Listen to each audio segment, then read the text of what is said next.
Bonjour à tous et bienvenue à ce nouveau Good Morning Market. Nous sommes le mardi 25 juin 2019. L'actualité du jour sera marquée par le discours de Jérôme Powell prévu en fin d'après-midi.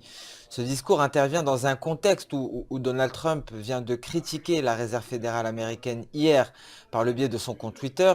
Il a indiqué que la Réserve fédérale américaine, en remontant ses taux, avait agi beaucoup trop rapidement et que sans cette remontée des taux, l'US 30, le Dow Jones, serait à des milliers de points au-dessus de son niveau actuel, mais également que la croissance américaine serait aux alentours de 4%, voire 5%.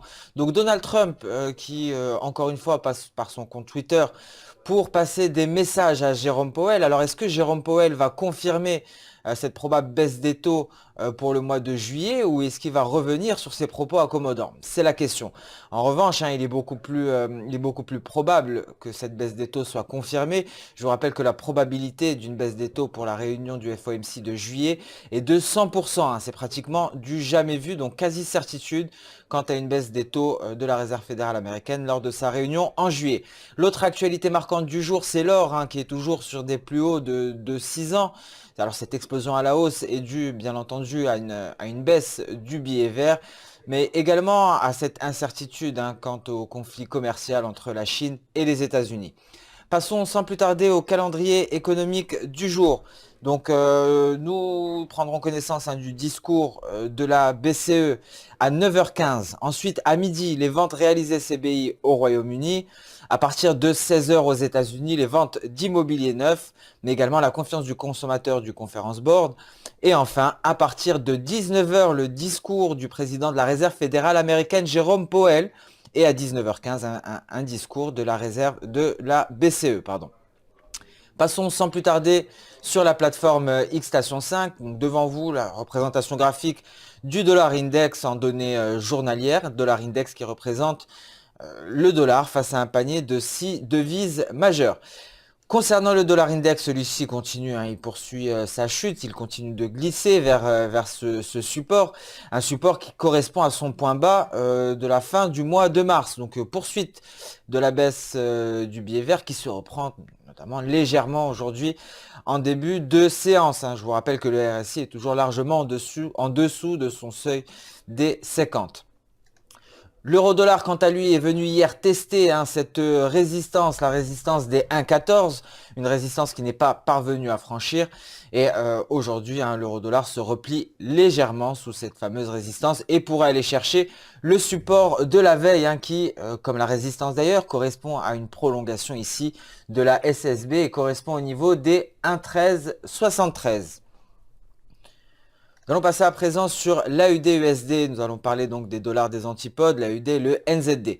L'AUD-USD qui a confirmé sa tendance haussière, qui était hier sur support, sur sa Kijun, pourrait aujourd'hui venir chercher son bas de nuage. Alors l'objectif pour l'AUD-USD est clairement ses précédents sommets, ces sommets du début de mois de juin, qui représente le niveau ici des 0,70-200 pour l'AUD-USD. Le NZD-USD, quant à lui, se rapproche beaucoup plus de son objectif. Celui-ci a déjà intégré son nuage et été hier en support sur sa Kijun et pourrait venir atteindre son objectif en cours de séance, objectif qui nous est donné par le niveau des 0,66-638. L'USD-Yen à présent qui poursuit sa chute, qui n'a toujours pas atteint le creux de début d'année suite au flash crash sur la paire. L'USD-Yen qui profite de l'attrait envers le yen, valeur refuge, et qui devrait venir aujourd'hui se stabiliser aux alentours de ses plus bas de début d'année. Nous allons passer à présent sur le marché action. Et nous allons débuter par le DAX. Le DAX qui était légèrement baissier hier, qui n'est pas parvenu à venir tester son niveau de support qui représente les 12 208. Cependant, le DAX est venu aujourd'hui tester ce support-là, mais est attendu légèrement à la baisse ou sans grand changement. Je vous rappelle que les investisseurs sont dans l'attente du G20 qui débutera vendredi à Osaka. Donc ça sera crucial quant à l'avancement des négociations entre la Chine et les États-Unis concernant le dossier commercial. Alors nous avons appris de la part de l'administration Trump que le but de cette rencontre était simplement de connaître la position de Pékin face à ce conflit et aux différentes exigences des États-Unis. Le CAC 40, quant à lui, relativement stable également, depuis plusieurs séances aujourd'hui, toujours dans l'attente de cette rencontre du G20. Son support qui se situe au niveau des 5455 est loin des cours actuellement. Un CAC 40 attendu également sans grand changement aujourd'hui. L'US 500 continue d'être stable, c'est là, ça devrait être la troisième séance consécutive de stabilité pour l'US 500, donc pas de grand mouvement sur les indices aujourd'hui. Le Nikkei, quant à lui, se replie et ne parvient pas à franchir ici son niveau de Tenkan, un Nikkei qui souffre également de l'attrait pour le yen, ce qui le ramène à la baisse, mais également l'incertitude sur le volet commercial. Donc deux forces qui agissent de pair sur l'indice japonais. Premièrement, l'attrait pour le yen dans cette configuration de marché, mais également les doutes quant au conflit commercial. Nous allons passer à présent sur le volet des matières premières et nous allons débuter bien entendu par l'or, l'or qui arrive à franchir un niveau extrêmement important et qui se maintient au-dessus du niveau des 1421 $ l'once. Donc l'or qui ne se stabilise toujours pas et maintient sa tendance haussière. Cette tendance est soutenue par un affaiblissement du billet vert. Donc nous suivrons avec attention à l'évolution de l'or. Un éventuel pullback pourrait donner une belle opportunité pour les acheteurs sur le métal précieux. Le pétrole, quant à lui, légèrement baissier. Alors effectivement, les craintes quant à la demande mondiale de pétrole, la baisse de la demande mondiale de pétrole suite à cette guerre commerciale pèse à nouveau sur le pétrole.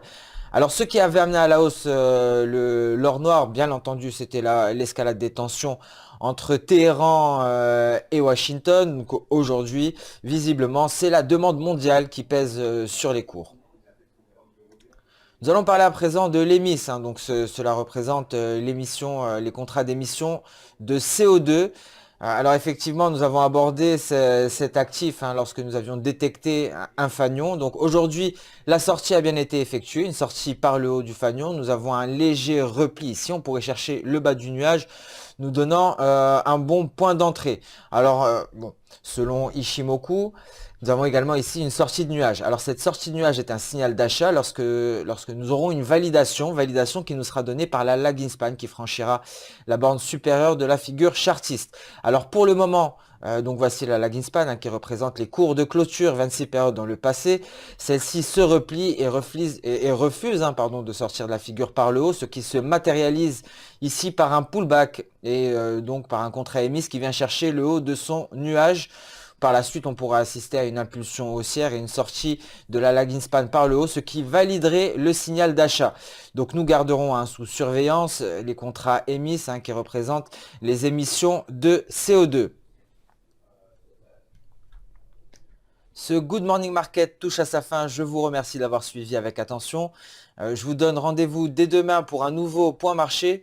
En attendant, je vous souhaite une excellente journée, une très bonne séance de trading. Comme d'habitude, n'hésitez pas à liker, commenter ou même partager cette vidéo.